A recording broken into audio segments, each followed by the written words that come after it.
왜? 내 머리핀이 저기에? 우리 딸 제사니까 좋은 걸로만 준비하세요. 집사가 벽장 깊숙이 넣어둔 상자를 꺼내왔습니다. 1년에 단 한 번 기일에만 꺼낸다는 사진이라 했습니다. 포장지가 스르륵 풀리고 무거운 액자 하나가 조명빛을 받아 은빛으로 번졌습니다. 그리고 사진을 보는 순간 서연의 심장이 쿵 하고 내려앉았습니다. 양갈래 머리, 빨간 머리핀 2개, 해맑게 웃는 어린 여자아이. 서연은 숨을 삼켰습니다. 영정 속 아이는 서연이 왜 갖고 있는지도 모르는 그 머리핀을 그대로 하고 있었습니다. 그 순간 서연의 머릿속 어딘가에서 잠들어 있던 기억이 천천히 깨어나기 시작했습니다. 지금부터 그 이야기 바로 시작하겠습니다. 쾅, 쾅, 쾅. 문이 흔들릴 때마다 금속 경첩에서 삐걱거리는 소리가 좁은 방 안을 채웠습니다. 천장에서 떨어진 석고가루가 서연의 어깨 위로 하얗게 내려앉았습니다. 반지하 방 특유의 눅눅한 공기가 목구멍을 타고 내려왔습니다. 남편 어디 있냐? 문 열어. 복도 너머로 남자의 목소리가 울려왔습니다. 거친 숨소리와 함께 다시 한번 문이 흔들렸습니다.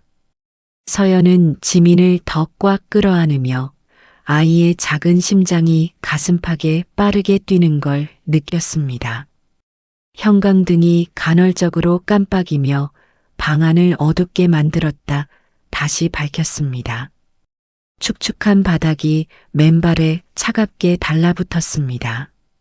발을 움직일 때마다 물기가 발가락 사이로 스며들었습니다. 문이 흔들릴 때마다 아이를 더 꽉 끌어안았고 그 순간 도망치지 않으면 안 된다는 걸 깨달았습니다. 엄마. 지민이 떨리는 목소리로 속삭였습니다. 서연은 입술에 검지를 갖다 대며 아이를 진정시켰습니다. 지민이 고개를 끄덕이며 입을 다물었고 그 작은 얼굴에 공포가 번져가는 게 보였습니다. 쾅!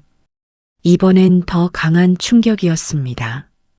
문틀이 미세하게 흔들리며 벽에서 하얀 가루가 또 떨어졌습니다.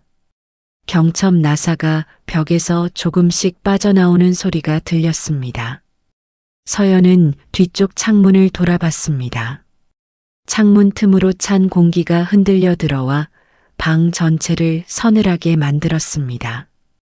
창틀이 녹슬어 있었지만 열리긴 했습니다.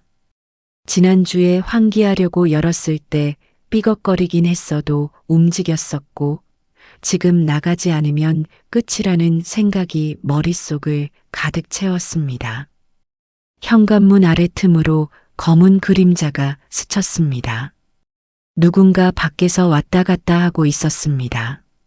복도를 따라 울리는 발소리로 보아 한 명이 아니었습니다. 서연은 지민의 손을 잡고 창문 쪽으로 몸을 돌렸습니다.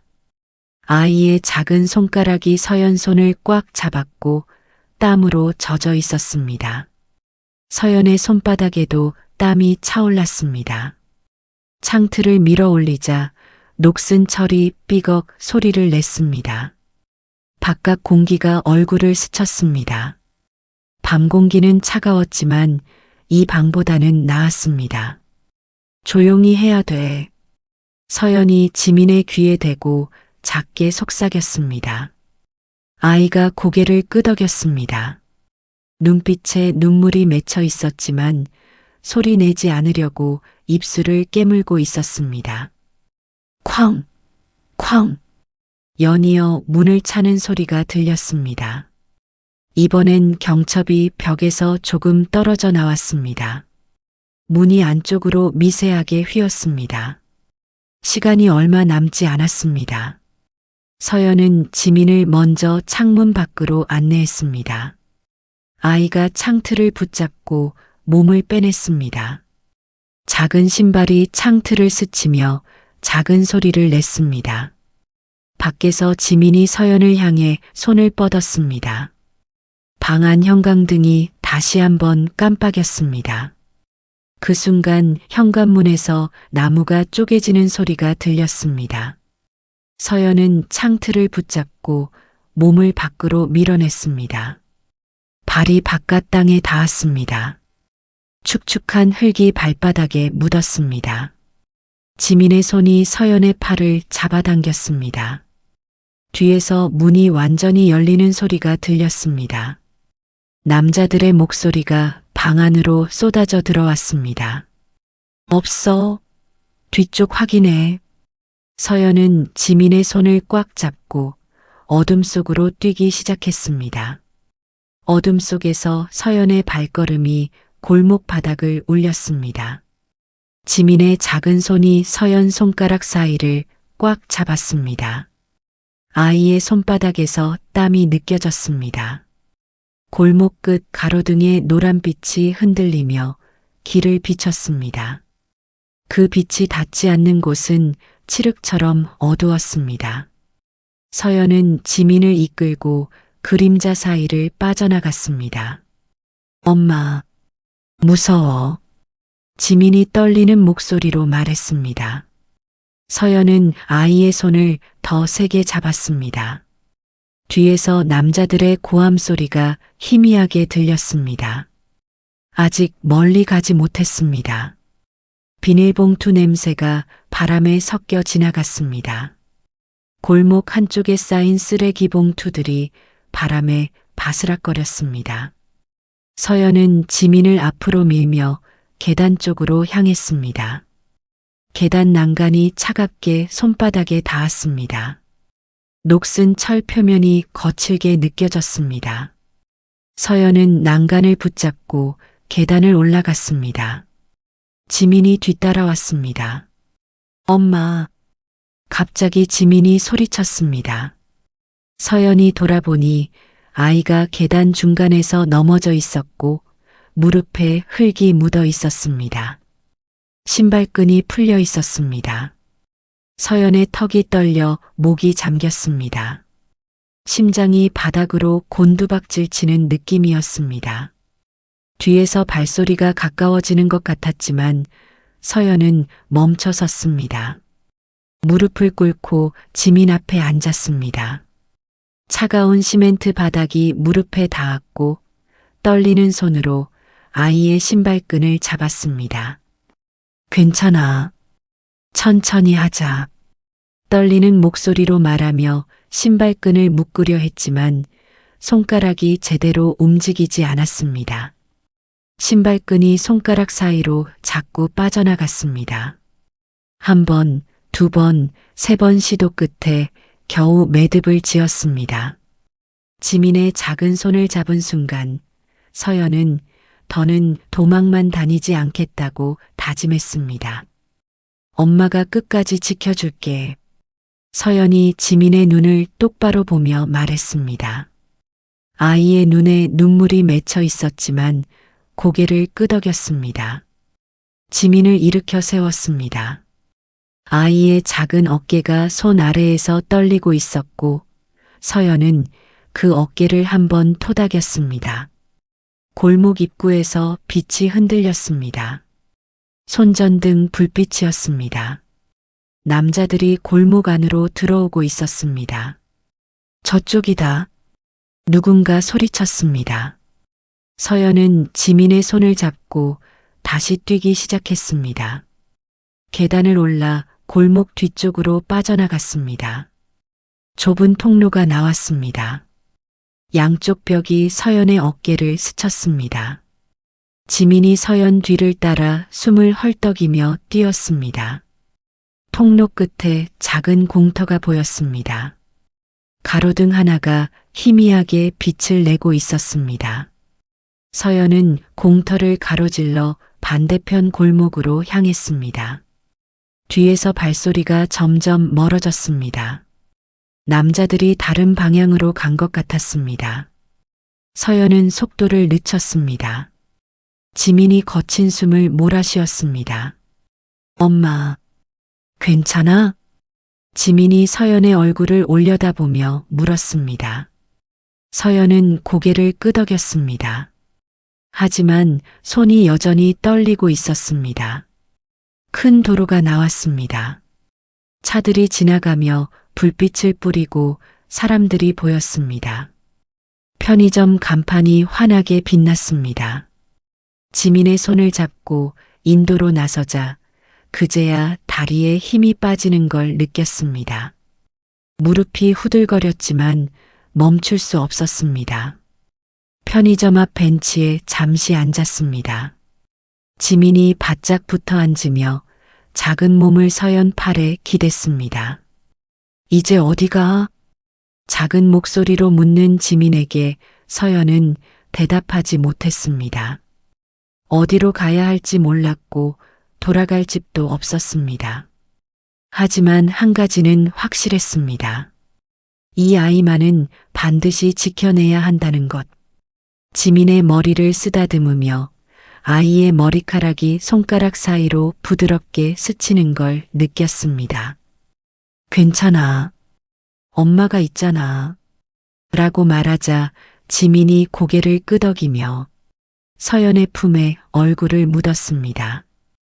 밤바람이 차갑게 두 사람을 스쳤지만 서연은 아이를 꼭 안았습니다.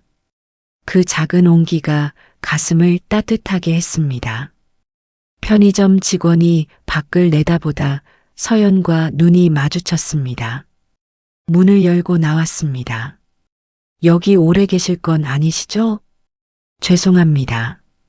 서연이 일어서려는데 직원이 말했습니다. 저기 골목 끝에 파출부 소개소 있어요. 새벽 5시부터 문 열어요. 한번 가보세요. 직원이 안으로 들어갔고 서연은 고개를 숙여 인사했습니다. 시계를 봤습니다. 4시 반이었습니다. 조금만 더 기다리면 됐습니다. 골목 끝으로 걸어가자 작은 간판이 보였습니다. 파출부 소개소였습니다. 아직 문을 열지 않았지만 벌써 사람들이 줄을 서 있었습니다. 지민의 손을 잡고 줄 끝에 섰습니다. 차가운 바람이 불어 지민이 떨었고 서연은 자신의 외투를 벗어 아이에게 덮어줬습니다. 해가 떠올랐습니다. 소개소 문이 열리고 사람들이 하나씩 들어갔습니다. 서연의 차례가 왔습니다. 파출부 소개소 문을 열고 들어섰을 때 실내 히터 바람이 서연의 얼굴을 스쳤습니다. 며칠 만에 느껴보는 따뜻한 공기였습니다. 지민이 서연의 옷자락을 꽉 잡고 있었습니다. 입주 도우미 구하시는 분 계세요? 소개소 직원이 전화를 받으며 물었습니다. 서연은 손을 들었습니다. 직원이 서연을 위아래로 훑어봤습니다. 아이가 있으신데. 잠깐만요. 직원이 전화로 확인하고 고개를 끄덕이더니 서연을 봤습니다. 아이 동반 가능하대요. 청담동 저택인데 급하게 구하신대요. 오늘 당장 들어갈 수 있어요? 갈 곳이 없던 서연은 고개를 끄덕였습니다. 당장이라도 괜찮았습니다. 1시간 후 서연과 지민은 택시에서 내렸습니다. 높은 담벼락이 길을 따라 이어졌고 자동문 앞에 서자 카메라가 서연을 향했습니다. 파출부 소개소에서 왔습니다. 인터폰에 대고 말하자 잠시 침묵이 흐른 뒤 자동문이 열리며 작은 전자음이 울렸습니다. 넓은 정원이 눈앞에 펼쳐졌습니다. 잘 다듬어진 나무들이 양옆으로 늘어서 있었습니다. 현관까지 이어진 돌길이 햇빛을 받아 반짝였습니다. 현관문이 열렸습니다. 50대로 보이는 여자가 서 있었습니다. 단정하게 빗어넘긴 머리, 집사였습니다. 들어와요. 집사의 목소리는 차가웠습니다. 팔짱을 낀 자세로 서연을 위에서 아래로 봤습니다. 서연의 낡은 운동화, 구겨진 옷, 지민의 더러워진 신발까지 시선이 훑고 지나갔습니다. 넓은 거실에 첫 발을 내딛는 순간 서연은 이 집에서 숨을 낮춰야 한다는 걸 직감했습니다. 광택난 현관 바닥이 형광등을 반사했습니다. 천장이 높아서 목을 젖혀야 보일 정도였습니다. 벽면 액자의 금빛 테두리가 눈에 들어왔습니다. 향초 냄새가 집안에 은근히 퍼져 있었습니다. 달콤하면서도 무거운 향이었습니다. 서연은 숨을 얕게 쉬었습니다. 여기 신발 벗고 슬리퍼는 저기 있어요. 집사가 신발장을 가리켰습니다. 서연은 운동화를 벗고 지민도 따라서 신발을 벗었습니다. 집사의 시선이 지민에게 머물렀습니다. 아이는 조용히 시킬 수 있죠? 물음에 서연은 고개를 끄덕였습니다. 지민이 서연의 옷자락을 세게 잡아당겼습니다. 사모님이 예민하신 편이라 소음에 민감해요. 집사가 앞장서서 걸었습니다. 복도를 따라가는 동안 서연은 벽에 걸린 사진들을 봤습니다. 가족 사진들이었습니다. 젊은 부부와 어린 여자아이. 아이는 5살쯤 돼 보였습니다. 사모님 방은 2층이고 당신은 1층 뒤쪽 방 쓰면 돼요. 집사가 작은 방문을 열었습니다. 깨끗한 침대와 작은 옷장, 창문 하나. 간소했지만 며칠 동안 제대로 잠을 못 잤던 서연에게는 충분했습니다. 짐 풀고 나와요. 주방 일부터 알려줄게요. 집사가 문을 닫고 나가자 발소리가 복도를 따라 멀어졌습니다. 서연은 가방을 침대 위에 내려놓았습니다. 지민이 창문 쪽으로 가서 밖을 내다보며 정원을 봤습니다. 엄마, 우리 여기서 살아? 지민이 묻자 서연은 고개를 끄덕였습니다. 한동안은 여기 있어야 할 것 같아. 대답하자 지민이 고개를 끄덕이며 서연 옆에 앉았습니다. 잠시 후 2층에서 천천히 규칙적으로 계단을 내려오는 발소리가 들렸습니다. 서연은 방문을 열고 복도로 나갔습니다. 계단 끝에 한 여자가 서 있었습니다. 60대 초반으로 보이는 단정한 옷차림에 곱게 편 어깨, 사모님이었습니다. 사모님의 시선이 서연에게 닿았습니다. 차갑고 날카로웠습니다. 한참 동안 서연을 바라보자 서연은 허리를 숙여 인사했습니다. 파출부 소개소에서 왔습니다. 장서연입니다. 박 집사한테 들었어요. 사모님의 목소리는 낮고 차분했습니다. 하지만 어딘가 경계하는 느낌이 담겨 있었습니다. 아이는 제 딸입니다. 조용히 있게 하겠습니다. 사모님이 고개를 끄덕이고 서연의 옆을 지나 거실로 향했습니다. 향수 냄새가 희미하게 풍겼습니다. 거실 소파에 앉은 사모님은 테이블 위 서류를 펼친 채 한동안 아무 말도 하지 않았습니다. 집사가 차를 가져왔습니다. 원래 일하던 분이 갑자기 그만뒀어요. 당분간 여기서 일하면 돼요. 사모님이 서류에서 눈을 떼지 않은 채 말하자 서연은 고개를 끄덕였습니다. 회장님은 출장 중이시니 한동안은 조용할 거예요.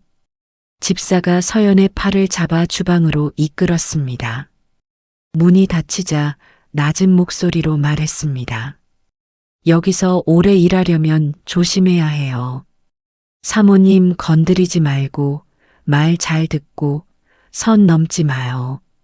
집사의 눈빛이 차가웠고 서연은 고개를 끄덕였습니다. 주방 창밖으로 저녁 햇빛이 기울어져 들어왔습니다.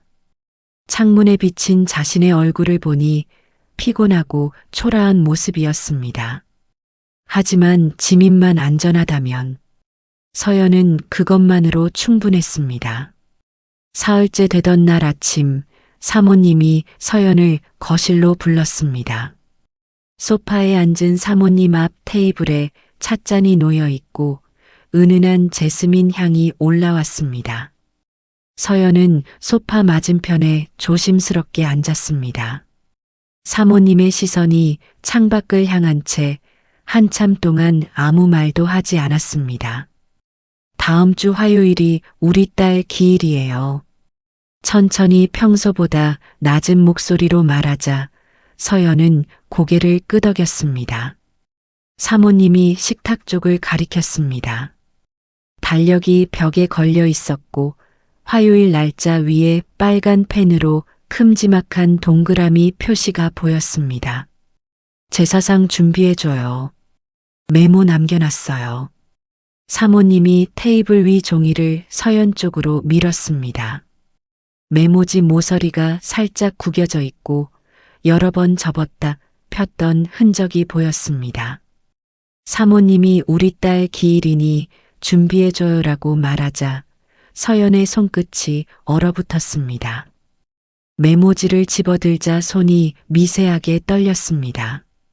종이에 적힌 글씨가 또박또박했습니다. 시금치나물, 도라지나물, 고사리나물, 콩나물, 숙주나물, 조기 한 마리, 북어 한 마리, 문어, 한우 산적, 대추, 밤, 곶감, 사과, 배, 감, 수박, 송편, 인절미, 백설기, 생굴, 전복, 제사상에 올릴 음식 목록이었습니다. 하나하나가 정성과 격식을 갖춘 것들이었습니다. 예전에 우리 딸이 좋아하던 음식들이에요. 사모님의 목소리가 조금 떨렸습니다. 찻잔을 들어 한 모금 마시고 내려놓을 때 손이 흔들렸습니다. 시장 가서 장 봐요. 예산은 신경 쓰지 말고 최고로 좋은 걸로만 준비해요. 박 집사가 도와줄 거예요. 사모님의 시선이 서연의 손으로 내려갔다 올라왔습니다. 서연은 메모지를 꽉 쥐고 있었고 종이가 손 안에서 구겨졌습니다. 문 쪽에서 작은 소리가 들렸습니다. 집사가 팔짱을 낀 채 서 있었고 입꼬리가 살짝 올라가 있었습니다. 제사상 준비 경험 있어? 콧소리를 섞어 웃으며 묻자 서연은 고개를 저었습니다. 없어. 그럼 어쩌려고. 집사의 목소리에 비웃음이 섞여 있었습니다. 사모님이 집사를 돌아봤습니다. 집사가 입을 다물었습니다. 괜찮아요. 알려주면 되죠. 사모님이 말했습니다. 하지만 목소리에 확신이 없었습니다. 서연을 믿는다기보다는 달리 방법이 없다는 느낌이었습니다. 시장은 내일 가요. 오늘은 집안일이나 익숙해져요. 사모님이 일어서서 2층으로 올라가는 계단을 향해 천천히 걸었습니다. 발소리가 규칙적으로 계단을 울렸습니다. 집사가 서연에게 다가와 메모지를 서연 손에서 빼앗듯 가져갔습니다. 한번 훑어보고는 다시 서연에게 돌려줬습니다. 사모님 예민하셔. 특히 이날은. 실수하지 마. 집사의 눈빛이 날카로웠습니다. 경고하는 눈빛이었습니다. 잘못하면 바로 나가는 거야. 알지? 덧붙이고는 주방으로 향했습니다. 발소리가 복도를 따라 멀어졌습니다. 서연은 메모지를 다시 펼쳤습니다. 글씨를 하나하나 읽었습니다. 5가지 나물, 생선 3종류, 한우 산적, 여러 가지 과일과 떡, 전복과 생굴까지 음식 하나하나에 누군가의 기억이 담겨 있을 것 같았습니다. 죽은 아이가 좋아했던 맛, 어머니가 기억하는 마지막 웃음, 가슴이 답답해지는 걸 느꼈습니다. 숨을 깊게 들이마시자 공기가 목구멍을 타고 내려갔습니다. 창밖으로 오후 햇빛이 기울어져 들어오고 거실 바닥에 그림자가 길게 늘어났습니다. 시계 초침이 째깍째깍 소리를 냈습니다. 서연은 메모지를 주머니에 넣었습니다. 종이가 손끝에서 바스락거렸습니다. 방으로 돌아왔을 때 지민이 창가에 앉아 밖을 내다보고 있었습니다. 엄마, 뭐 하라고 했어? 묻는 지민에게 서연은 침대에 앉으며 대답했습니다. 제사 준비하래. 제사가 뭐야? 지민이 고개를 갸웃했고 서연은 어떻게 설명해야 할지 몰랐습니다. 돌아가신 분을 위해 음식 차려드리는 거야. 누가 죽었는데? 사모님 딸. 고개를 끄덕인 지민은 더 이상 묻지 않았습니다. 서연은 창밖을 바라봤습니다. 정원 나뭇잎이 바람에 흔들리다 떨어져 땅에 내려앉았습니다. 이 집에는 슬픔이 있었습니다. 오래되고 깊은 슬픔이요. 서연은 그 무게를 느낄 수 있었습니다. 공기 속에, 사모님의 목소리 속에, 집사의 경계심 속에 메모지를 다시 꺼내보니 글씨가 흔들렸습니다. 아니, 서연의 손이 떨리고 있었습니다. 제사상을 제대로 차릴 수 있을까? 실수하면 쫓겨날까? 그럼 또 어디로 가야 할까? 메모지를 다시 접어넣고 지민을 봤습니다. 아이가 창가에서 조용히 앉아 있었습니다. 지켜내야 했습니다. 이 아이를, 이 자리를요. 서연은 두 손을 꽉 쥐었습니다.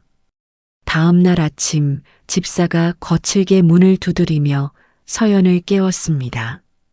일어났어? 시장 가야지.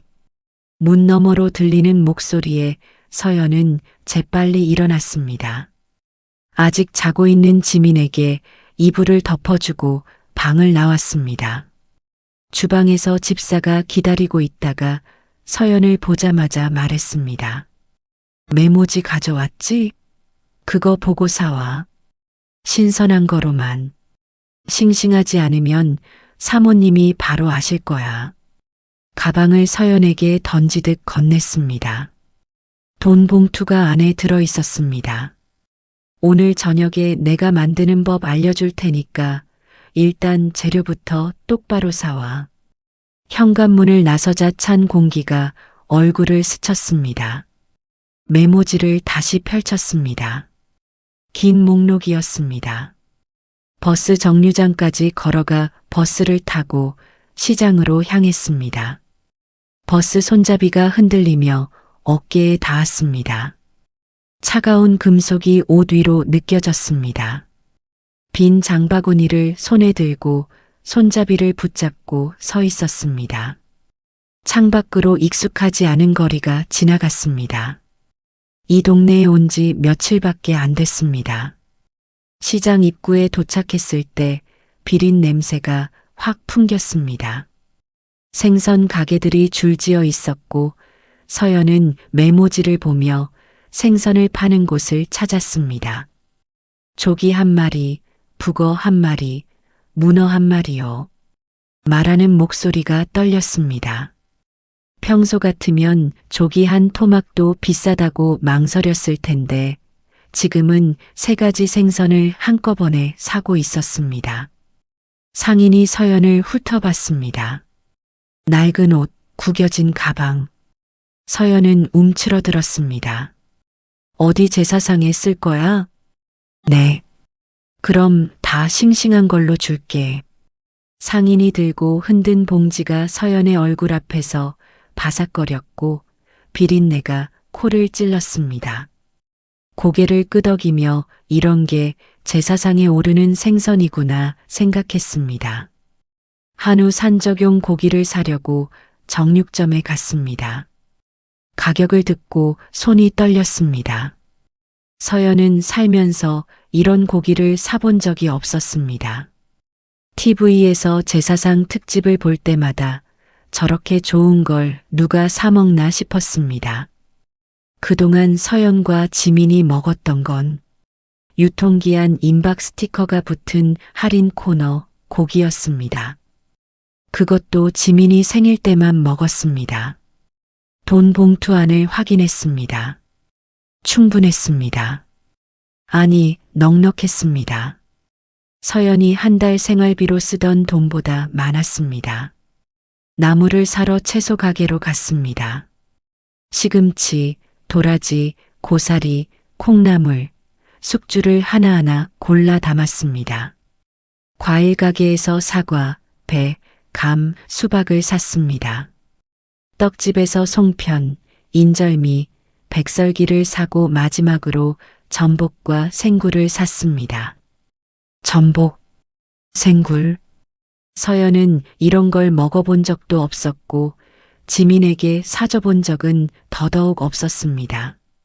죽은 아이를 위해서는 이런 것들을 차리는구나.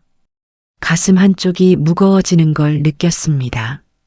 장바구니가 점점 무거워졌습니다. 무거운 끈이 손등에 눌려 빨간 자국이 생겼습니다. 무거운 장바구니를 들고 버스 정류장으로 향했습니다. 팔이 저리고 손가락이 제대로 움직이지 않았습니다. 버스에 올라타니 빈자리가 없었습니다. 손잡이를 붙잡고 서서 장바구니를 바닥에 내려놓았습니다. 집으로 돌아가는 길이 멀게 느껴졌습니다. 이 일을 계속할 수 있을까? 제사 음식을 제대로 만들 수 있을까? 실수하면 쫓겨날 텐데. 그럼 지민과 또 어디로 가야 할까? 버스에서 내렸습니다. 저택까지는 걸어가야 했습니다. 장바구니를 양손에 하나씩 들었고 팔이 끊어질 것처럼 무거웠습니다.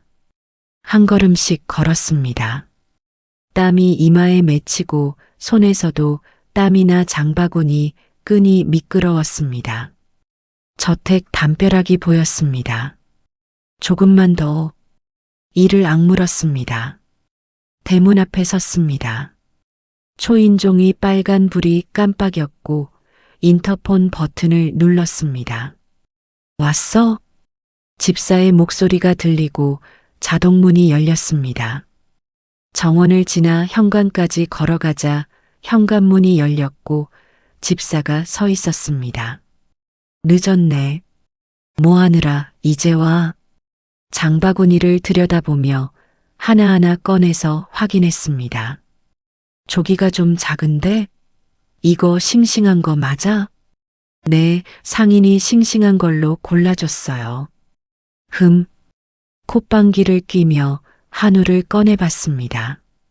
고기는 그런대로 괜찮네. 얼마 줬어? 금액을 말하자 집사가 눈썹을 올렸습니다. 비싸게 샀네. 값 깎을 생각은 안 하고. 서연은 아무 말도 하지 못했습니다. 됐어. 일단 주방으로 가져와. 정리하고 저녁에 만드는 법 알려줄게. 집사가 돌아섰고 서연은 무거운 장바구니를 들고 주방으로 향했습니다. 주방 싱크대에 재료를 내려놓자 손이 풀렸습니다. 손등에 빨간 자국이 더 선명해졌습니다. 창밖으로 오후 햇빛이 들어왔습니다. 싱크대에 기대자 다리가 후들거렸습니다. 방으로 돌아가고 싶었습니다. 지민을 안고 싶었습니다. 하지만 아직 할 일이 남아 있었습니다. 집사가 다시 주방으로 들어왔습니다. 쉬지 말고 나물부터 다듬어. 저녁까지 준비 다 끝내야 돼. 고개를 끄덕이고 시금치를 꺼내 다듬기 시작했습니다. 손가락이 떨렸습니다. 하지만 멈출 수 없었습니다. 이 자리를 지켜야 했습니다. 지민을 위해서라도. 저녁 무렵 집사가 서연을 주방으로 불렀습니다. 재료 정리부터 해. 내일 아침부터 만들어야 하니까 미리 손질해 둘 거야. 주방 조명이 스테인리스 조리도구를 비췄습니다. 번들거리는 냄비, 국자, 도마. 서연은 이렇게 많은 조리도구를 한꺼번에 써본 적이 없었습니다. 반지하에서는 작은 냄비 하나, 프라이팬 하나로 모든 걸 해결했습니다. 지민이 먹을 국 끓이고 밥하고 반찬 볶고 늘 조금씩만 사서 한 끼 분량씩 해 먹었습니다. 하지만 여기는 달랐습니다. 큰 냄비, 큰 찜기, 여러 개의 도마. 어디서부터 시작해야 할지 막막했습니다. 나물부터 다듬어. 시금치. 집사가 시금치 한 묶음을 싱크대에 던지듯 놓았습니다. 물을 틀어 씻기 시작하자 찬물이 손끝을 스쳤습니다. 뿌리 자르고 누런 잎 다 떼내. 제사 음식은 깨끗해야 돼. 조심스럽게 시금치를 다듬었습니다. 누런 잎을 하나하나 골라내자 손가락 사이로 물기가 흘러내렸습니다. 내일 이걸 데쳐서 무칠 거야. 나물은 딱 30초만 데쳐. 너무 오래 하면 물러져. 알겠어? 네. 간은 약하게. 제사 음식은 싱겁게 하는 거야. 집사가 팔짱을 낀 채 지켜보고 있었고 등 뒤로 시선이 느껴졌습니다. 대리석 바닥이 발바닥에 차갑게 닿았습니다. 맨발로 서 있었습니다. 슬리퍼를 신지 않아서 차가운 바닥이 발을 타고 온몸으로 스며드는 것 같았습니다. 도라지, 고사리, 콩나물, 숙주도 다 다듬어놔. 1시간 넘게 나물을 다듬었습니다. 허리가 아프고 손가락이 시렸습니다. 물에 불어터진 손끝이 빨갛게 변했습니다. 집사가 조기를 꺼냈습니다. 비닐봉지를 뜯자 비린내가 확 퍼졌습니다. 생선은 비늘 벗기고 내장 빼야 돼. 해봤어? 고개를 저었습니다. 반지하에서는 손질된 생선만 샀습니다. 비늘 벗기는 건 너무 번거로웠고 좁은 주방에서는 냄새도 오래 남았습니다. 이것 봐. 집사가 칼을 들어 능숙하게 비늘을 긁어냈습니다. 배를 갈라 내장을 빼내자 붉은 핏물이 도마 위로 흘렀습니다. 내일 북어랑 문어도 이렇게 손질해야 돼. 할 수 있겠어? 네. 목소리가 떨렸습니다. 할 수 있을까? 자신이 없었습니다. 한우는 내일 아침에 썰 거야. 신선해야 하니까. 산적 만드는 법은 내일 알려줄게. 집사가 한우 고기를 냉장고에 다시 넣었습니다. 멀리서 사모님의 발소리가 규칙적으로 들렸습니다. 천천히 일정하게 2층 복도를 걷는 소리였습니다. 집사가 귀를 기울이더니 서연을 봤습니다. 사모님이 계시니까 조용히 해. 소리 내지 말고. 고개를 끄덕이고 더 조심스럽게 움직였습니다. 숨소리도 낮췄습니다. 과일을 씻어 냉장고에 정리했습니다. 사과를 닦을 때 손이 미끄러져 바닥에 떨어뜨렸고 둔탁한 소리가 났습니다. 재빨리 주워들었습니다. 집사가 눈을 흘기자 입술을 깨물었습니다. 떡은 랩으로 싸서 보관했습니다. 전복과 생굴은 얼음 위에 올려놓자 차가운 얼음이 손끝을 스쳤습니다. 집사가 앞치마를 벗으며 말했습니다. 실수하지 마.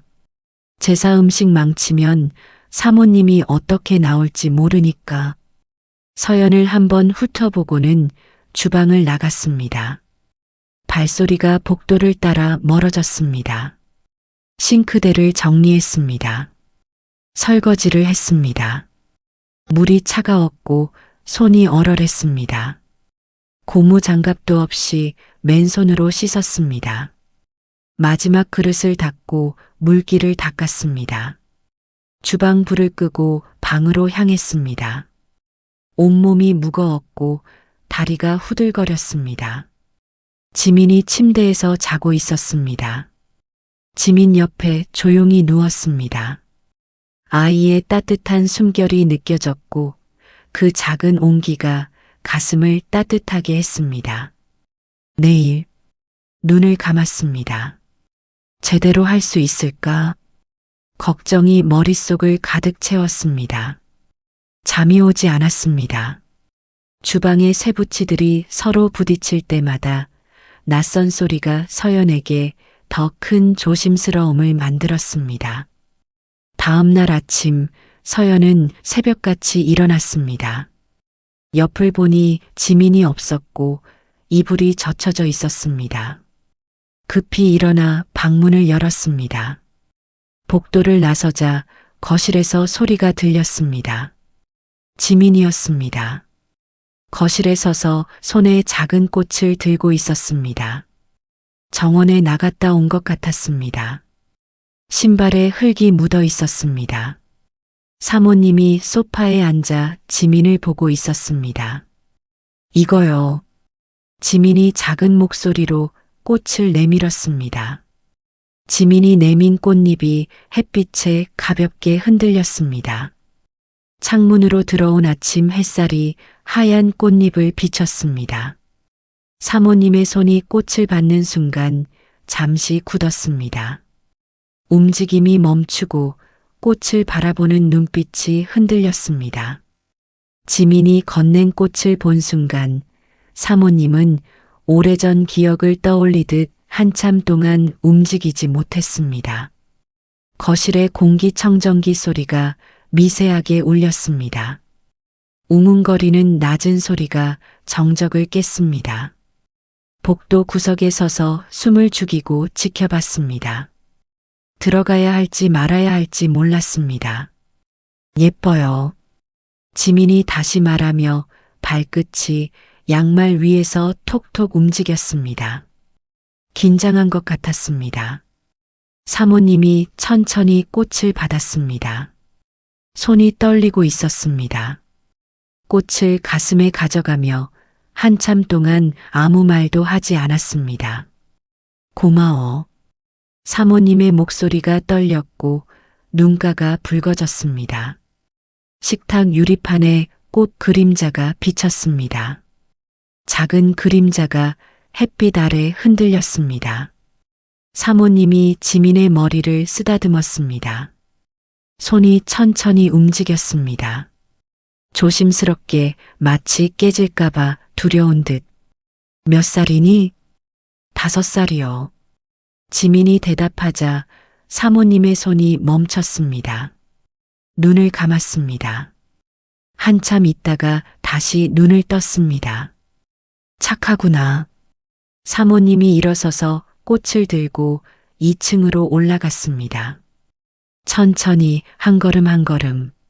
서연은 지민에게 다가갔습니다. 지민아, 엄마. 지민이 올려다봤습니다. 사모님 기분이 안 좋아 보였어. 내가 뭐 잘못했어? 고개를 저었습니다. 아니야. 지민이 잘했어. 지민을 안았습니다. 아이의 작은 몸이 품에 안겼습니다. 방에 가 있어. 엄마 일 끝나면 갈게. 응. 지민이 방으로 돌아가고 서연은 주방으로 향했습니다. 집사가 이미 와서 앞치마를 두르고 재료를 꺼내고 있었습니다. 늦었네. 뭐 했어? 죄송합니다.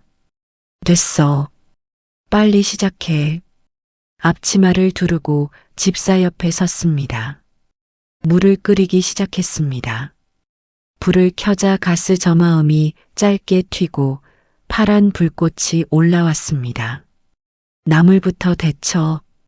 집사가 시금치를 건넸고 끓는 물에 시금치를 넣었습니다.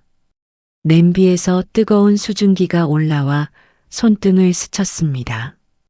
뜨거웠습니다. 재빨리 손을 뗐습니다. 30초. 세어봐. 속으로 숫자를 세기 시작했습니다. 하나, 둘, 셋. 시간이 흘렀습니다. 나무를 데치고 생선을 굽고 산적을 만들었습니다. 집사가 옆에서 지시했고 그대로 따라했습니다. 손이 떨렸습니다.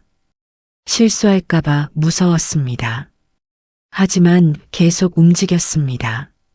멈출 수 없었습니다. 2층에서 사모님의 발소리가 들렸습니다. 천천히 계단을 내려오는 소리였습니다. 귀를 기울였습니다. 사모님이 어떤 표정일까? 아까 꽃을 받고 눈물을 참던 모습이 떠올랐습니다. 지민이 준 작은 꽃 하나가 사모님의 마음을 흔들었습니다. 서연은 그게 무엇을 의미하는지 알 수 없었습니다. 하지만 한 가지는 확실했습니다. 사모님에게 지민은 특별한 무언가를 떠올리게 했습니다. 다시 일에 집중했습니다. 손을 움직였습니다. 오늘을 무사히 넘겨야 했습니다. 오전 내내 서연은 주방에서 음식을 만들었습니다. 집사가 옆에서 지시했고 그대로 따라했습니다. 손이 떨렸습니다. 조폭들에게 쫓기던 기억이 자꾸 떠올랐습니다. 여기 있으면 안전할까? 아니면 또 찾아올까? 전을 부치기 시작했습니다. 프라이팬에 기름을 두르고 반죽을 떠올리자 지글지글 소리가 났습니다. 전이 익으며 기름이 크게 튀었습니다. 뜨거운 기름 방울이 손등에 튀어 따끔했습니다. 손을 움츠렸습니다. 조심해. 기름 튀면 흉터남아. 집사가 무심하게 말했습니다. 전을 뒤집었습니다. 노릇노릇하게 익었습니다. 1장, 2장, 10장. 계속 붙였습니다. 주방 창문에 김이 서서 흐릿하게 흘렀습니다. 밖이 보이지 않았고 뿌연 수증기가 유리창을 덮었습니다. 생선 구워. 집사가 조기를 건넸습니다. 석쇠에 조기를 올리고 불을 켰습니다. 생선 냄새가 퍼졌습니다. 1시간이 지났습니다. 2시간이 지났습니다. 나물, 생선, 산적, 전, 떡. 음식이 하나씩 완성됐습니다. 허리가 아팠습니다. 다리가 저렸습니다. 하지만 쉴 수 없었습니다. 집사가 계속 지켜보고 있었습니다. 물 좀 마셔도 될까요? 조심스럽게 물었습니다. 됐어. 거의 다 됐으니까 마저 해. 집사가 차갑게 말했습니다. 입술을 적셨습니다. 목이 말랐지만 참았습니다. 사모님께 드려봐. 집사가 나물 한 접시를 건넸습니다. 시금치 나물이었습니다. 접시를 들고 거실로 갔습니다. 사모님이 소파에 앉아 지민이 준 꽃을 손에 들고 있었습니다. 사모님, 나물 만들었습니다. 조심스럽게 말하자 사모님이 고개를 들어 접시를 보았습니다. 나 보세요. 테이블에 접시를 내려놓았습니다. 사모님이 젓가락을 들어 나물을 한 점 집어 입에 넣었습니다. 천천히 씹었습니다. 표정이 변했습니다. 눈을 감았고 한참 동안 아무 말도 하지 않았습니다. 입술이 떨리고 있었습니다. 눈물이 고이는 것 같았습니다. 손이 테이블을 짚고 있었습니다. 숟가락을 내려놓는 소리가 딱 울렸습니다. 테이블 위에서 금속음이 퍼졌습니다. 사모님이 눈을 떴습니다. 눈가가 붉어져 있었습니다. 누가 만들었어요? 제가 만들었습니다. 대답했습니다. 간이. 사모님의 목소리가 떨렸습니다. 지수가 좋아하던 맛이에요. 이렇게 딱 이만큼만 간을 해줘야 먹었는데 서연은 무슨 말인지 몰랐습니다. 지수가 누구인지도 몰랐습니다. 하지만 사모님의 표정을 보니 아주 소중한 사람인 것 같았습니다. 사모님이 천천히 일어서서 2층으로 올라갔습니다. 발소리가 무겁게 계단을 울렸습니다. 주방으로 돌아왔습니다. 뭐래? 집사가 물었습니다. 아무 말씀도 안 하셨습니다. 그래. 집사가 눈을 가늘게 떴습니다. 서연을 뚫어지게 쳐다보며 팔짱을 끼고 천천히 돌았습니다. 이상하네. 간을 어떻게 했길래. 그냥 레시피대로 했습니다. 레시피? 내가 가르쳐 준 대로? 네. 집사가 코웃음을 쳤습니다. 뭔가 의심하는 눈빛이었습니다. 오후가 되었습니다. 제사 음식이 거의 다 완성됐습니다. 마지막 설거지를 했습니다. 오늘은 여기까지. 저녁에 제사상 차릴 거니까 쉬었다가 와. 집사가 말하자 고개를 끄덕이고 방으로 향했습니다. 복도를 걸으며 온몸의 피로를 느꼈습니다. 손가락이 뻐근했고 발바닥이 아팠습니다. 하지만 마음은 더 무거웠습니다. 조폭들은 어디 있을까? 지민은 안전할까? 이 집에 계속 있을 수 있을까? 방문을 열었습니다. 지민이 침대에 앉아 있었습니다. 엄마. 지민이 달려와 안겼습니다. 아이를 꼭 안았습니다. 배고파? 응. 조금만 기다려. 엄마가 뭐 가져올게.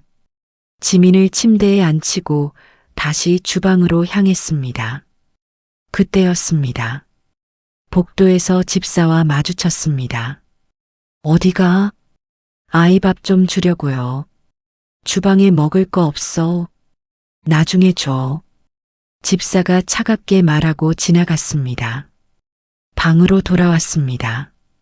지민에게 미안했습니다. 저녁이 되었습니다. 제사 시간이 다가왔습니다.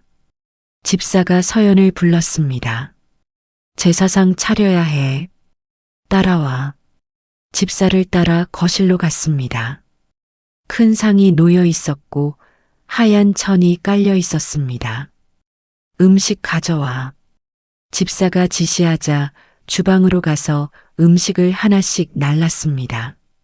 나물, 생선, 산적, 전, 과일, 떡. 제사상이 차려졌습니다. 집사가 마지막으로 위치를 정리했습니다. 사모님이 계단을 내려왔습니다. 검은 한복을 입고 있었고 얼굴이 창백했습니다. 회장님도 나타났습니다. 양복을 입고 있었습니다. 두 사람은 제사상 앞에 섰습니다. 집사가 영정사진을 들고 와서 액자를 상 위에 조심스럽게 세웠습니다. 영정 액자 유리가 창문빛을 비췄습니다. 반짝이는 빛이 눈을 스쳤습니다. 무심코 사진을 봤습니다. 어린 여자아이였습니다. 5살쯤 되어 보이고 하얀 원피스를 입고 웃고 있었습니다.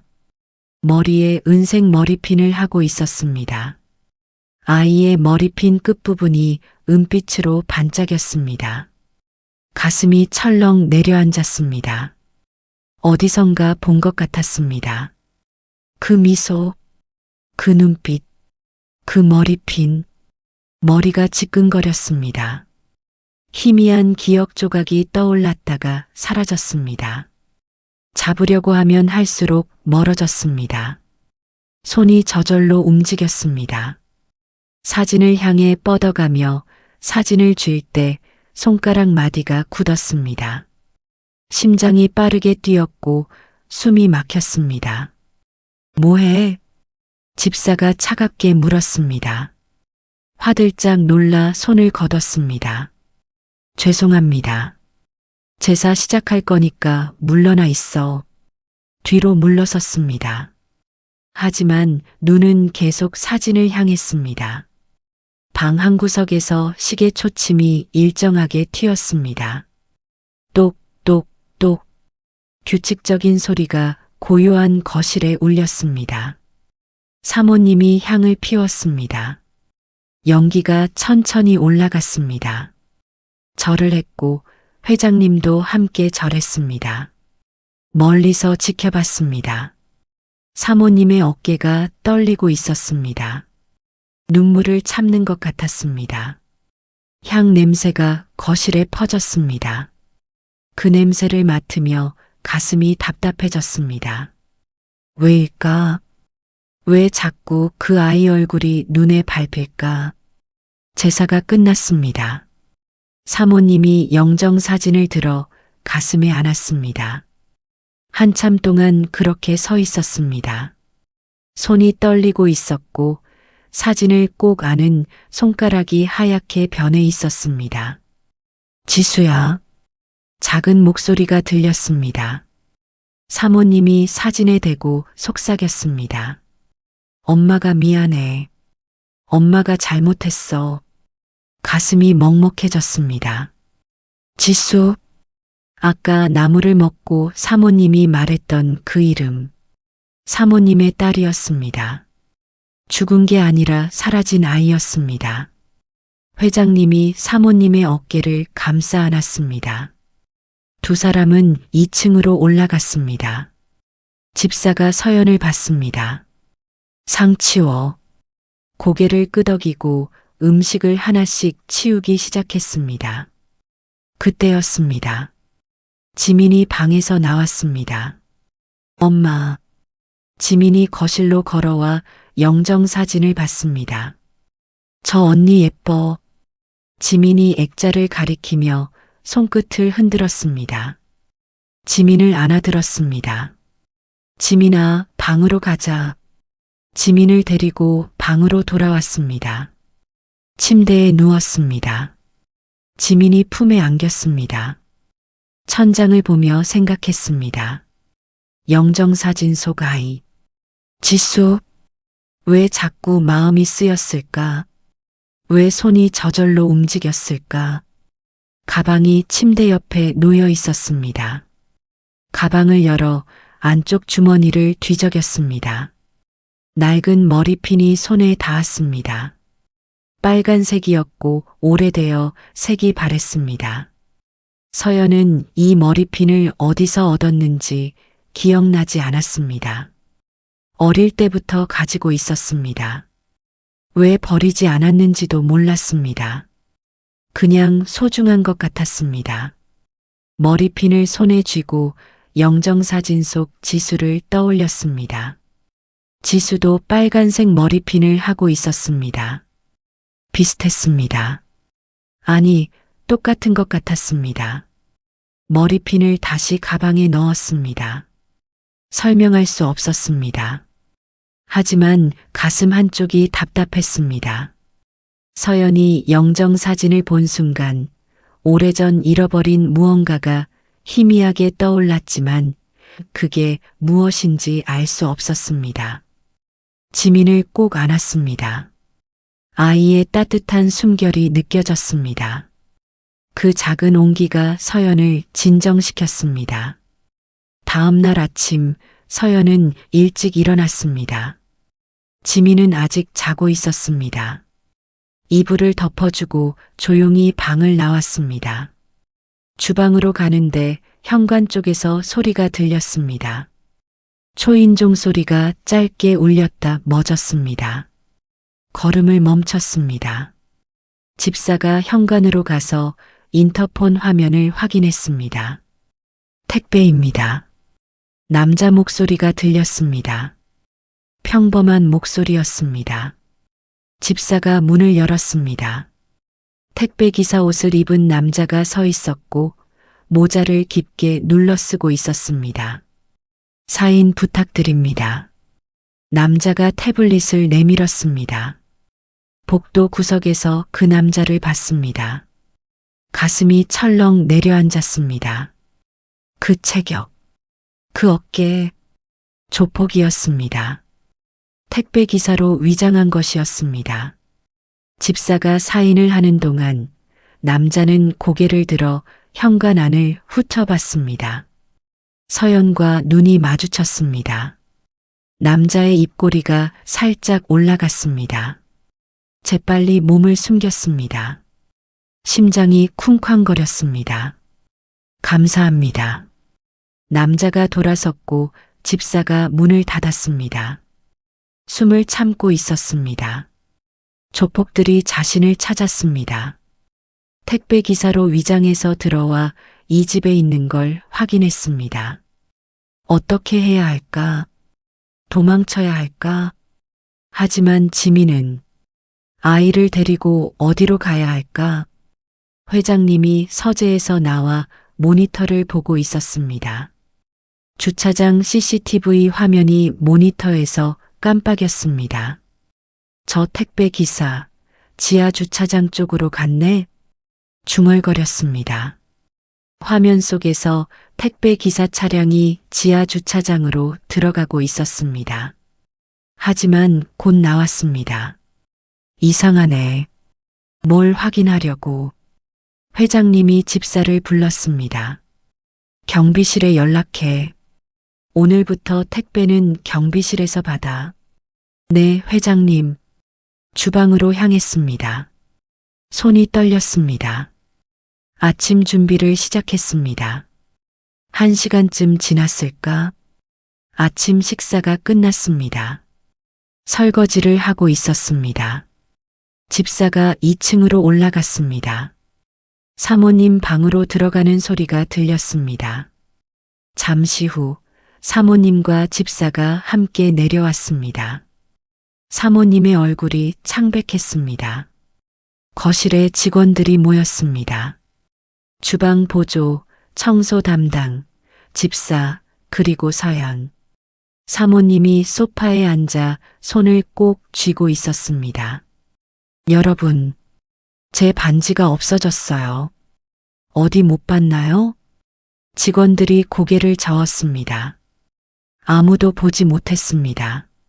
사모님이 난처한 표정을 지었습니다. 직원들을 의심하고 싶지 않았습니다. 혹시 실수로 주머니에 들어간 건 아닐까요? 집사가 나섰습니다.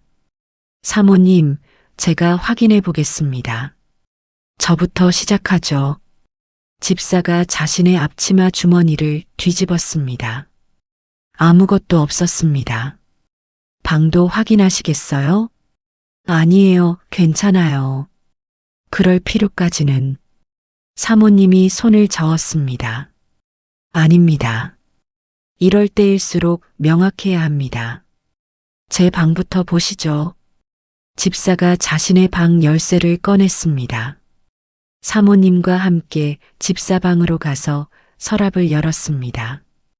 옷장을 열었습니다. 가방을 열었습니다. 아무것도 없었습니다.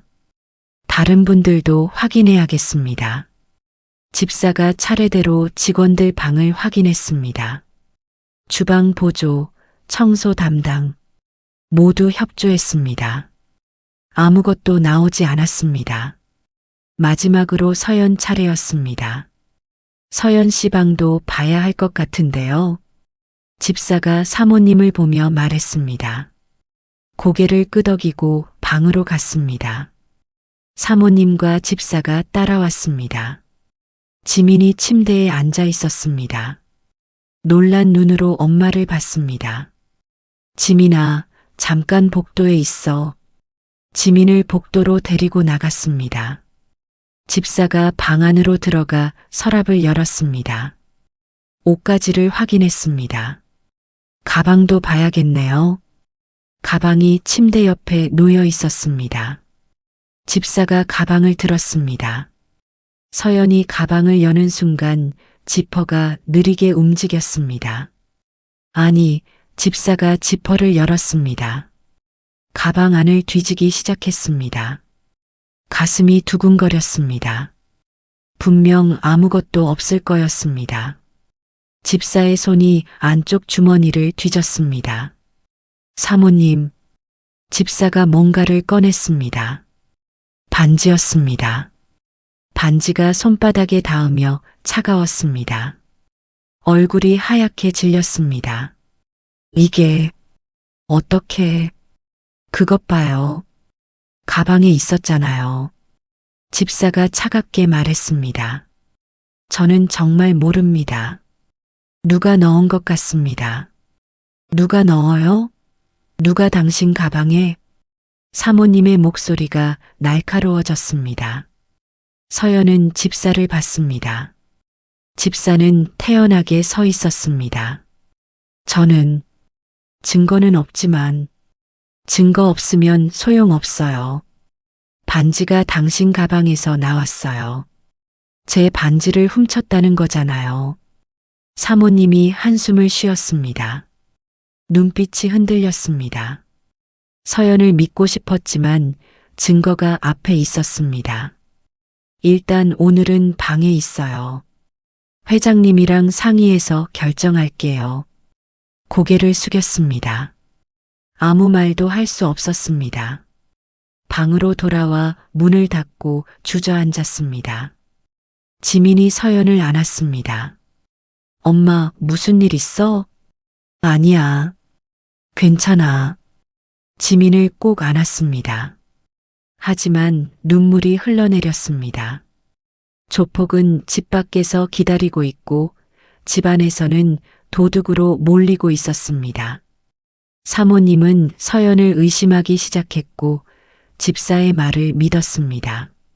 서연이 가방에서 반지를 꺼낸 순간 모든 것이 무너지는 느낌이 들었지만 어떻게 벗어나야 할지 알 수 없었습니다.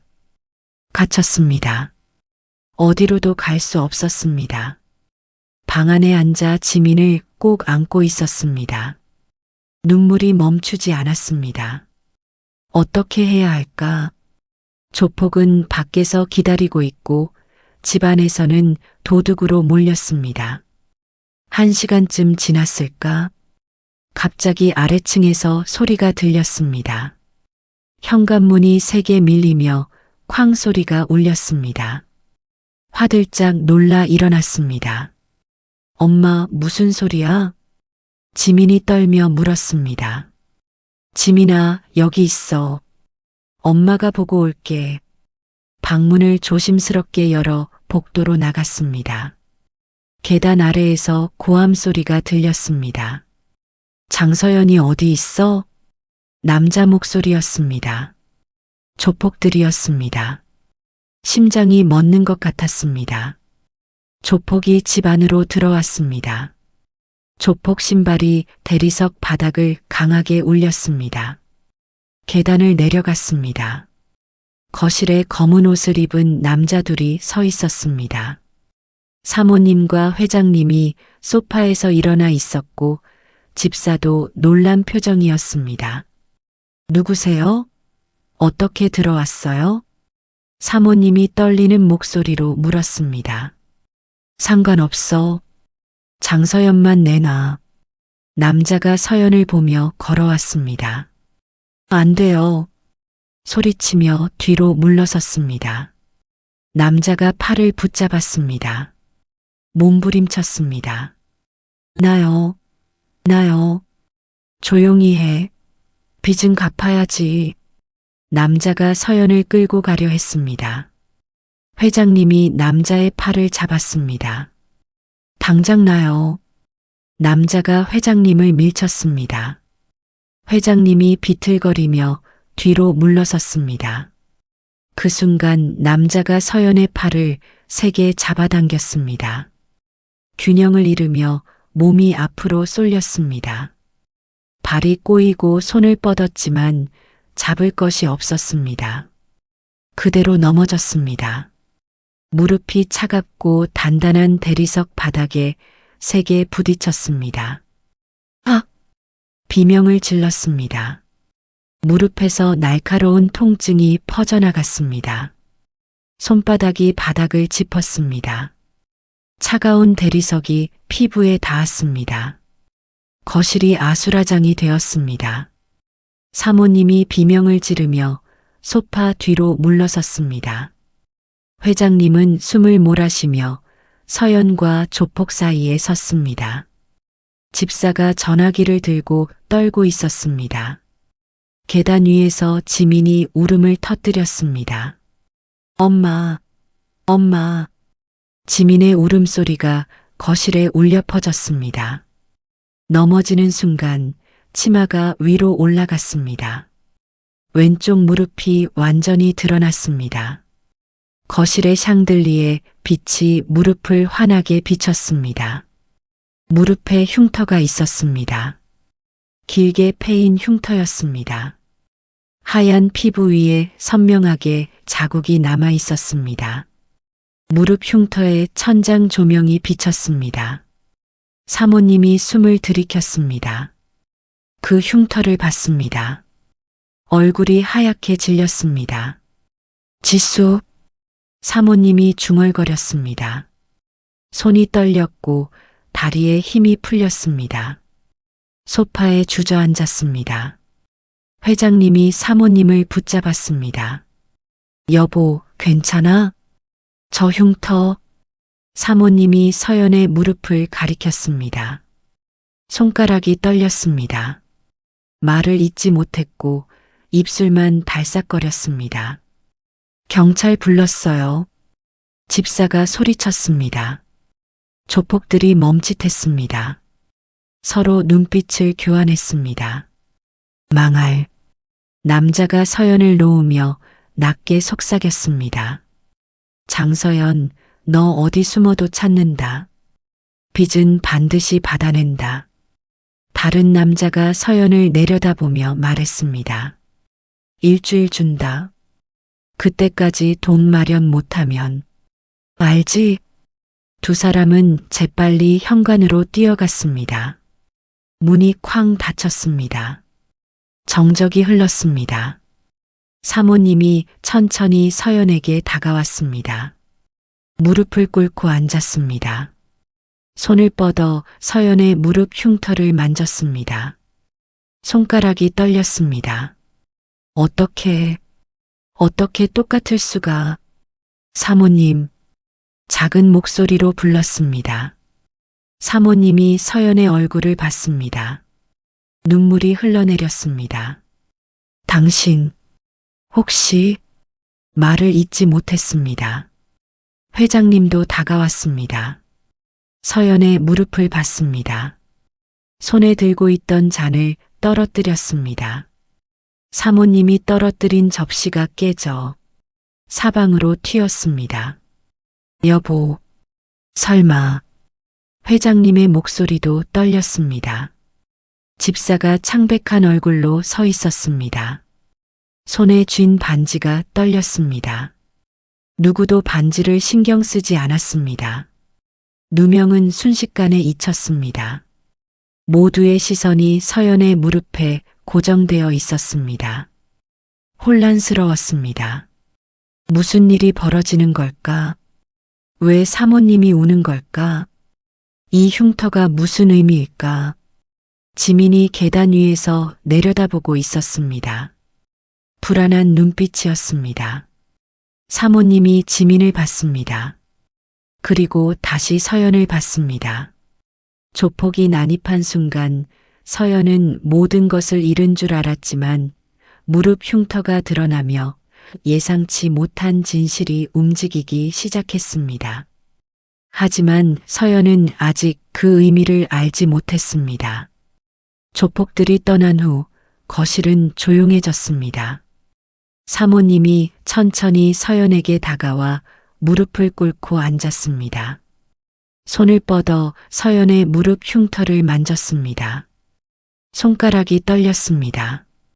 어떻게 이렇게 똑같을 수가. 사모님, 작은 목소리로 불렀습니다. 사모님이 서연의 얼굴을 보며 눈물이 흘러내렸습니다. 서연 씨, 혹시. 말을 잇지 못했습니다. 회장님도 다가왔습니다. 서연의 무릎을 보고 손에 들고 있던 잔을 떨어뜨렸습니다. 사모님이 떨어뜨린 잔이 깨져 사방으로 튀었습니다. 여보, 설마. 회장님의 목소리도 떨렸습니다. 집사가 창백한 얼굴로 서 있었습니다. 손에 쥔 반지가 떨렸습니다. 누구도 반지를 신경 쓰지 않았습니다. 누명은 순식간에 잊혔습니다. 모두의 시선이 서연의 무릎에 고정되어 있었습니다. 일단 방으로 가요. 사모님이 떨리는 목소리로 말했습니다. 회장님이 서연을 부축했습니다. 비틀거리며 일어났습니다. 지민이 계단을 뛰어내려와 서연을 꼭 안았습니다. 엄마, 괜찮아? 응, 괜찮아. 지민의 머리를 쓰다듬었습니다. 하지만 손이 떨렸습니다. 사모님이 2층으로 올라가 침실 문을 열고 들어갔습니다. 침실 구석에 오래된 장롱이 있었습니다. 문을 열자 안쪽 깊숙이 작은 나무 상자가 보였습니다. 먼지가 쌓여 있었습니다. 30년 동안 손대지 않은 상자였습니다. 두 손으로 조심스럽게 꺼내 침대 옆 책상에 내려놓았습니다. 손이 상자 뚜껑 위에 멈췄습니다. 숨을 깊게 들이쉬었습니다. 뚜껑을 열었습니다. 상자 안에 작은 물건들이 있었습니다. 아기 신발 한 켤레, 작은 손수건, 그리고 빨간색 머리핀 하나를 꺼내 들었습니다. 빨간색 머리핀이 손바닥에서 희미하게 빛났습니다. 쌍핀 중 하나였습니다. 30년 전 지수가 실종되던 날 머리에 꽂혀 있던 머리핀이었습니다. 책상 위에 머리핀을 놓았습니다.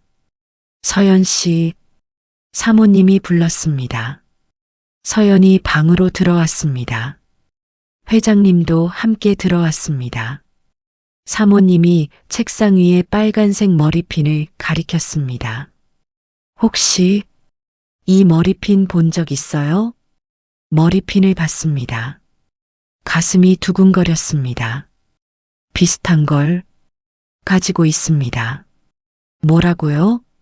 사모님의 목소리가 떨렸습니다. 지금 가지고 있어요? 네. 가방 안에 가져와 주실 수 있어요? 네. 자기 방으로 가서 가방을 가져왔습니다. 손이 떨렸습니다. 사모님 침실로 다시 들어왔습니다. 가방 안쪽 주머니를 뒤적였습니다. 낡은 머리핀이 손에 닿았습니다. 꺼냈습니다. 빨간색 머리핀이었고 오래되어 색이 바랬습니다. 사모님이 서연의 머리핀을 받아 책상 위 머리핀 옆에 놓았습니다. 두 개의 머리핀이 나란히 놓였습니다. 정확히 짝을 이루었습니다. 모양도 똑같고 크기도 똑같았습니다. 같은 세트였습니다.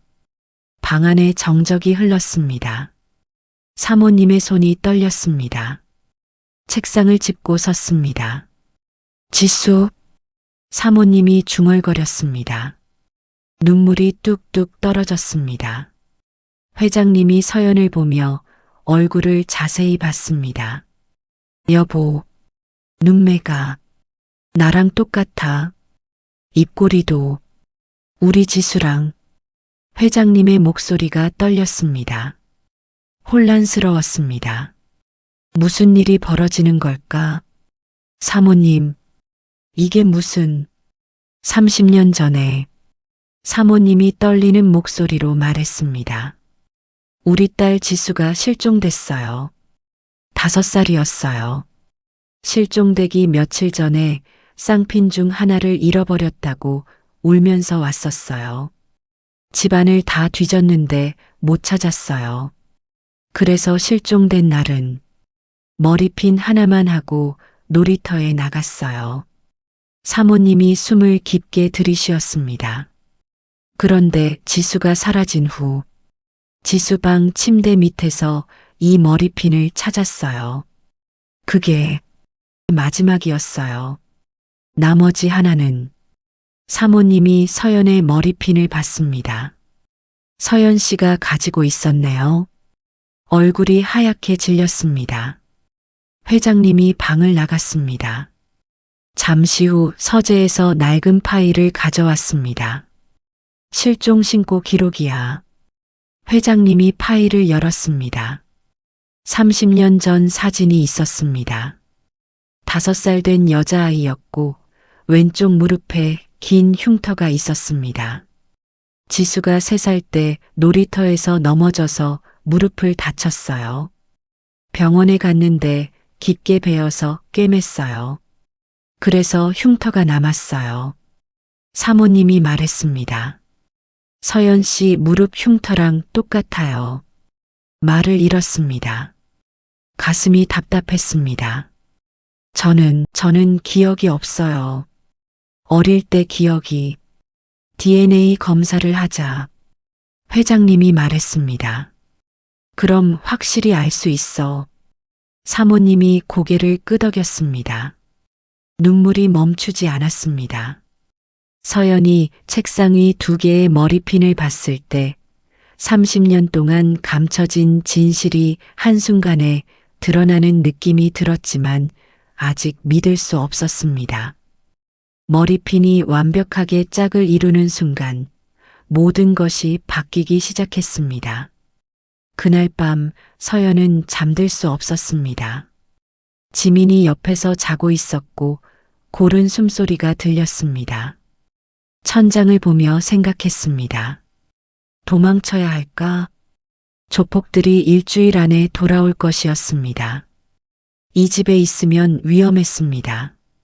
하지만 사모님의 눈물이 떠올랐습니다. 회장님의 떨리는 목소리가 들렸습니다. 그리고 책상 위에 나란히 놓인 2개의 빨간색 머리핀이 보였습니다. 완벽하게 짝을 이루던 그 머리핀들이. 서연은 결심했습니다. 다음 날 아침 서연은 사모님 방으로 갔습니다. 노크를 했습니다. 들어오세요. 사모님이 침대에 앉아 있었습니다. 밤새 울었는지 눈이 부어 있었습니다. 사모님, 서연 씨, 앉아요. 침대 옆 의자에 앉았습니다. 손을 꼭 쥐었습니다. DNA 검사 하겠습니다. 말했습니다. 사모님의 눈에서 눈물이 흘러내렸습니다. 정말이에요? 네, 저도 알고 싶어요. 제가 누군지. 목소리도 떨렸습니다. 사모님이 손을 잡았습니다. 따뜻했습니다. 고마워요. 정말 고마워요. 회장님이 방으로 들어왔습니다. 손에 서류를 들고 있었습니다. 오늘 병원 예약했어. 오전 11시. 그리고 서연 씨. 회장님이 서연을 봤습니다. 조폭 문제는 내가 해결할게. 법적으로 처리하겠어. 경찰에도 신고했고 변호사도 선임했어. 걱정하지 마. 회장님. 눈에 눈물이 고였습니다. 당신이 우리 딸인지 아닌지는 아직 모르지. 하지만 이 집에서 일하는 사람이잖아.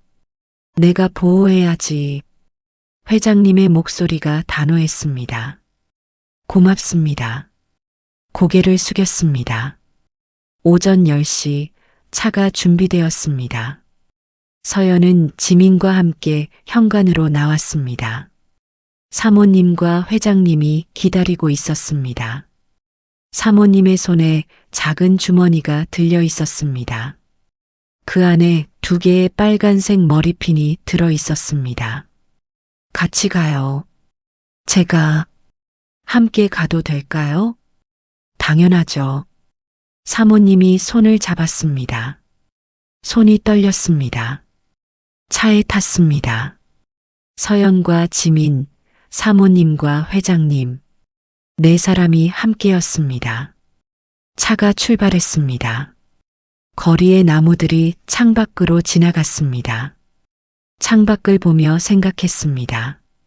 30년 전 실종된 아이, 무릎에 흉터, 그리고 빨간색 머리핀. 모든 것이 우연일 수도 있었습니다. 하지만 너무 많은 것들이 일치했습니다. 사모님이 주머니를 열었습니다. 빨간색 머리핀 하나를 꺼내 손에 쥐었습니다. 손이 계속 떨렸습니다. 30년 동안 기다려온 순간이었습니다. 괜찮으세요? 물었습니다. 응, 괜찮아요. 사모님이 고개를 끄덕였습니다. 하지만 눈물이 흘러내렸습니다. 무서워요. 만약 아니라면. 사모님의 손을 잡았습니다. 결과가 어떻게 나와도 괜찮아요. 사모님이 서연을 봤습니다. 눈물이 멈추지 않았습니다. 당신은 참 착해요. 우리 지수도 만약 살아있다면 당신처럼 착하게 자랐을까요? 사모님의 목소리가 끊겼습니다. 차가 병원에 도착했습니다. 차에서 내렸습니다. 햇살이 얼굴을 비쳤습니다. 따뜻했지만 손끝은 차가웠습니다. 사모님이 옆에 섰습니다. 주머니를 꼭 쥐고 있었고 안에서 머리핀이 서로 부딪히는 소리가 작게 들렸습니다. 회장님이 앞장섰습니다. 등이 고닫지만 걸음은 무거웠습니다. 지민이 서연의 손을 꼭 잡았고 작은 손이 땀으로 젖어 있었습니다. 병원 입구로 걸어갔습니다. 발걸음마다 심장이 뛰었습니다. 자동문이 천천히 열리고 차가운 병원 냄새가 코끝을 스쳤습니다. 로비가 조용했습니다. 사람들이 의자에 앉아 기다리고 있었습니다. 누구도 이 네 사람의 떨림을 알지 못했습니다. 서연이 DNA 검사에 동의한 순간, 도망치지 않고 진실과 마주하기로 결심한 순간, 30년간 멈춰있던 시간이 다시 흐르기 시작했습니다. 사모님의 손에 쥔 빨간색 머리핀이 떨리고 있었습니다. 일주일이 지났습니다. 서연은 매일 아침 일어나 지민을 챙기고 주방에서 아침을 준비했습니다. 하지만 마음은 계속 흔들렸습니다. 사모님도 마찬가지였습니다. 밤마다 유품 상자를 열어 빨간색 머리핀을 만지작거렸습니다. 회장님은 조폭 문제를 처리하며 경찰에 협조하고 변호사와 상의했습니다. 서연을 보호하기 위해 움직였습니다. 집사는 구석에서 조용히 지내며 서연을 보면 고개를 숙였습니다. 반지 누명을 씌운 것이 부끄러웠습니다. 그리고 오늘 병원에서 전화가 왔습니다. DNA 검사 결과가 나왔습니다. 오늘 오후 3시까지 방문 부탁드립니다. 손이 떨렸습니다. 전화를 끊고 사모님께 알렸습니다. 사모님, 병원에서 전화 왔어요. 사모님의 얼굴이 하얗게 질렸습니다. 결과가 나왔나요? 네. 오늘 오후 3시까지 오래요. 사모님이 소파에 주저앉았습니다. 손으로 가슴을 짚었습니다. 여보, 회장님이 사모님을 안았습니다. 괜찮아. 우리 함께 가자. 오후 2시 차가 출발했습니다. 서연과 지민, 사모님과 회장님, 네 사람이 다시 함께였습니다. 차 안은 조용했습니다. 아무도 말하지 않았고 창밖 풍경만 지나갔습니다. 사모님의 손이 떨렸습니다. 주머니 속 빨간색 머리핀을 만지작거렸습니다. 서연도 가슴이 두근거렸습니다. 지민의 손을 꼭 잡았습니다. 병원에 도착했습니다. 진단검사의학과로 가서 복도를 걸었습니다. 발소리가 울렸습니다. 상담실 앞에 섰습니다. 회장님이 문을 열었습니다. 의사가 책상에 앉아 있었고 앞에 하얀 봉투가 놓여 있었습니다. 앉으세요. 네 사람이 의자에 앉았습니다. 서연과 사모님이 나란히 앉았습니다. 의사가 봉투를 열어 종이를 꺼냈습니다. DNA 검사 결과를 알려드리겠습니다. 의사가 종이를 펼쳤습니다. 사모님이 숨을 참았고 회장님이 사모님의 어깨를 잡았습니다. 김민정님과 장서연님의 유전자 검사 결과 의사가 잠시 멈췄습니다. 부녀 관계 일치율 99.9999%입니다. 순간 시간이 멈췄습니다. 사모님의 눈에서 눈물이 쏟아졌습니다. 지수. 사모님이 서연을 보며 떨리는 손으로 얼굴을 만졌습니다. 내 딸. 우리 지수. 사모님이 무너지며 서연을 끌어안았습니다. 30년 동안 참았던 눈물이 터져나왔습니다. 미안해. 미안해. 엄마가 지켜주지 못해서. 사모님의 목소리가 떨렸습니다. 서연도 눈물이 흘러내렸습니다. 사모님을 안았습니다. 30년 동안 몰랐던 온기였습니다. 엄마. 작은 목소리로 불렀습니다. 생전 처음 부르는 말이었습니다. 회장님이 두 사람을 감싸듯 안았습니다. 어깨가 떨리고 눈물이 흘러내렸습니다. 잘 돌아왔어. 우리 지수. 잘 돌아왔어. 회장님의 목소리도 떨렸습니다. 지민이 두 사람 사이로 다가와 할머니와 엄마의 손을 잡았습니다. 사모님, 엄마 울어요? 사모님이 지민을 보며 눈물을 닦고 미소 지었습니다. 괜찮아. 할머니는 행복해서 우는 거야. 내가 지민이 할머니야. 지민도 울먹였습니다. 세 사람이 손을 맞잡았습니다. 30년 만에 재회였습니다. 집으로 돌아왔습니다. 현관문을 열고 들어서는데 집사가 서 있었습니다. 서연을 보자 무릎을 꿇으며 고개를 숙였습니다. 죄송합니다. 정말 죄송합니다.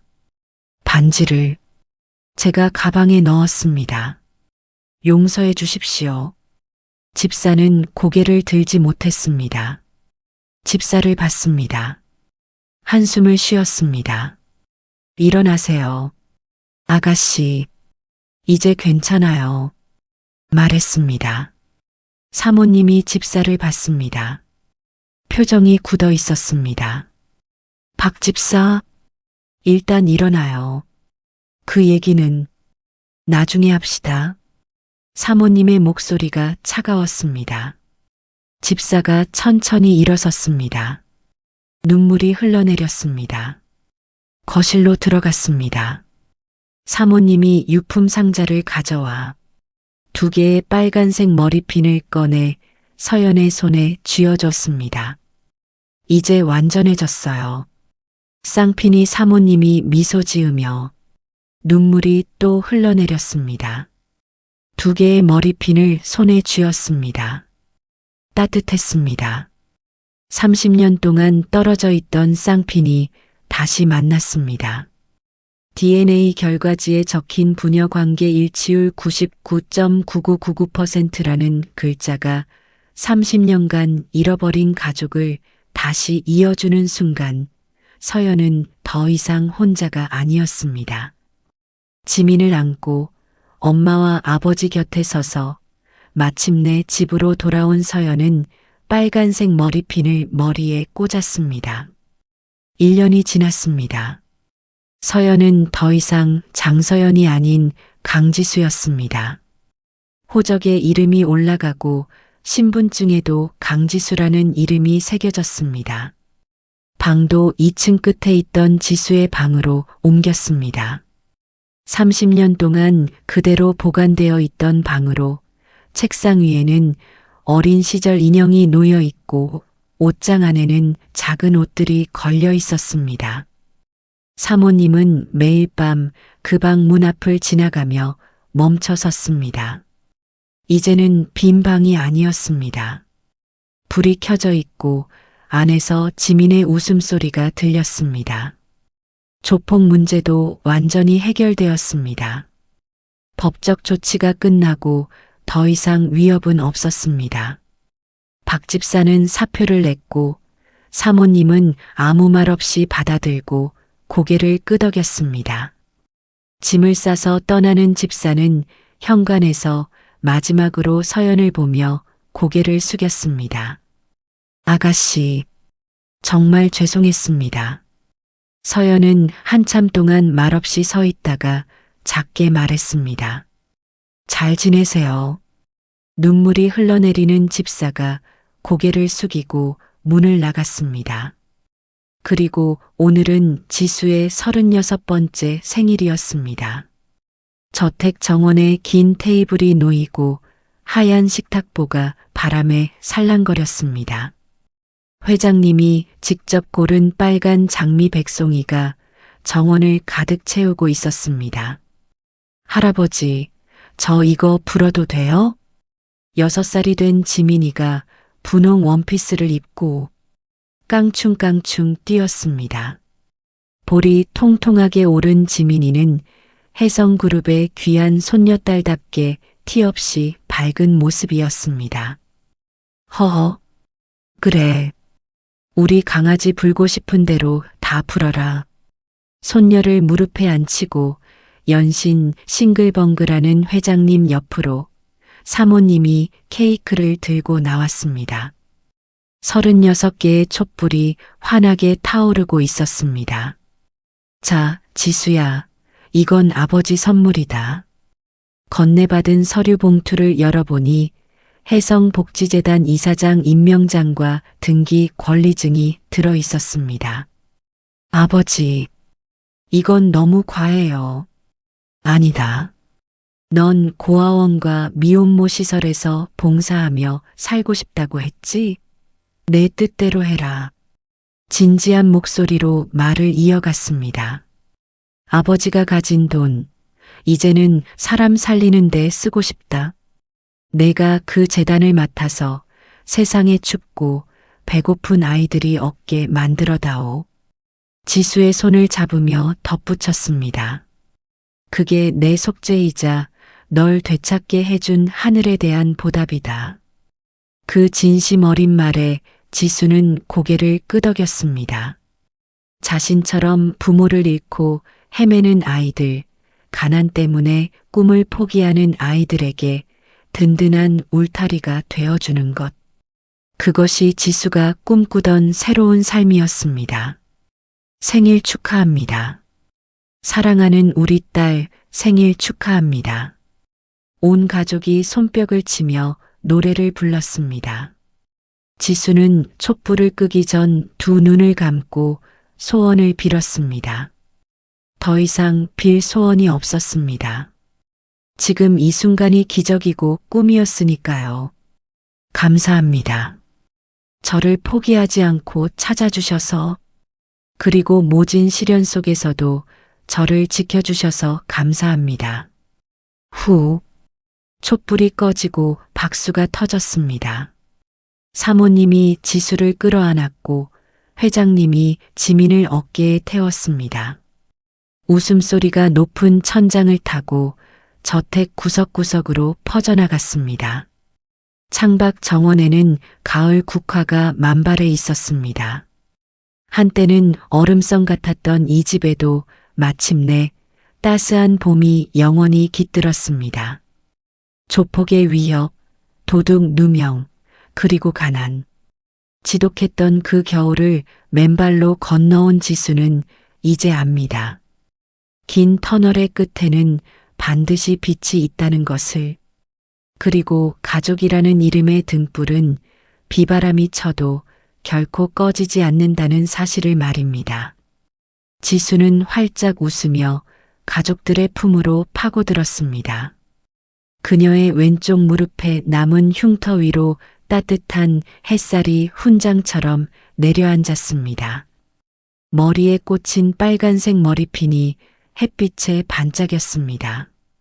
30년 만에 다시 만난 쌍핀처럼 잃어버렸던 가족도 다시 하나가 되었습니다.